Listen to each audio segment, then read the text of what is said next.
ayan, nakabiyahe na kami dyan, papuntang Marquee Mall. Una pala namin pinuntahan is Robinson, though hindi ko na video kasi mabilis lang kami doon. Ayan, nasa likod kami niyan, nakaupo kasi masikip pag doon kami katabi nila mama.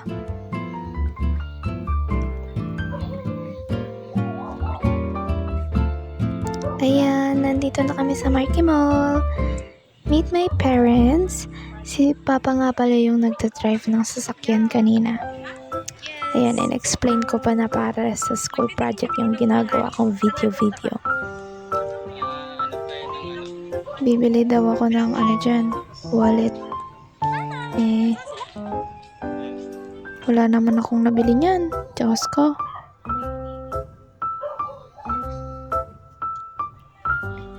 Ayan, si Mama nagtitingin ng mga bracelets. Pampaswerte ata na bracelet yun eh. Tagal niya yung tinignan. Kaso di rin siya nakabili. So, dahil sa kakalakad, nagutom na din kami. Naghihintay na kami dyan ng food. Anyway, sa KFC kami kumain. Tingnan nyo naman yung bata, busy, nakatutok na yung ulo niya sa phone. Ay, mukha na talaga akong gutom. Nice. Ayun, katapos namin doon, pumunta na kami ng Landers. Malapit lang yan sa Marquee. First time ko nga lang makapasok dyan.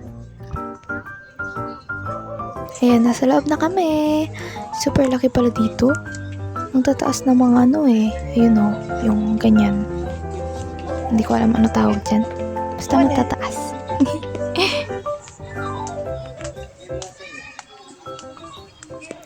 Ayan, tapos na sila mag-grocery and nagbabayad sila sa counter. Ayan, nagwe-wait na lang kami dyan habang nagbabayad sila.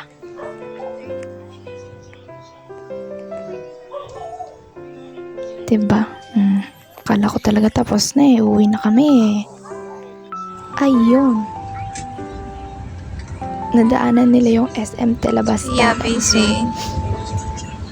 Sabi nila, sulitin na daw namin total. Andun naman na daw kami. Sakit na ng paa ko.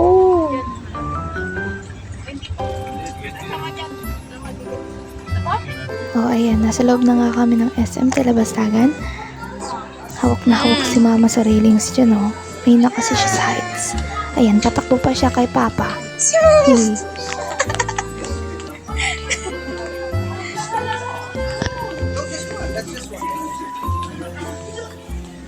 Yes naman, sana all.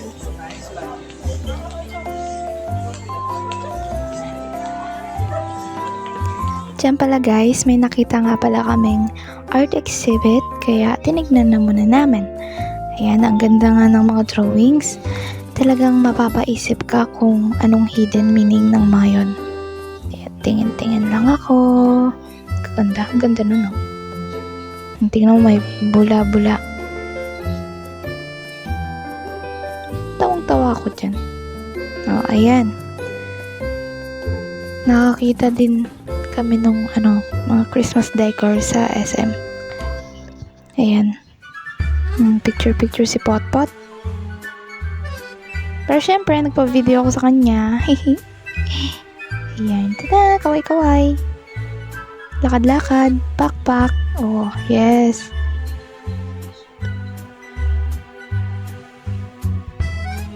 Syempre, katapos ko, siya naman daw. Ayan, sila Mama, nagpa-picture na sila. Tignan mo yung batang yan, bilis niya maglakad, Hinabol ko na siya, diba? Yan, picture bago umuwi. Ayan, nasa biyahe na po kami dyan. Habang nasa biyahe nga nakatulog pa ako at saka yung si Pia, magkatabi kami. Dahil siguro sa pagod kakalakad. Naku, sumakit yung paa ko. Nakailan kaming mall. Sinulit talaga nila. Finally, nasa bahay na din po ako. Kahit pagod ay nag-enjoy naman ako, lalo na nakasama ko at nakapag-banding kami ng mga taong mahal ko. Ayan, hanggang sa muli. Salamat!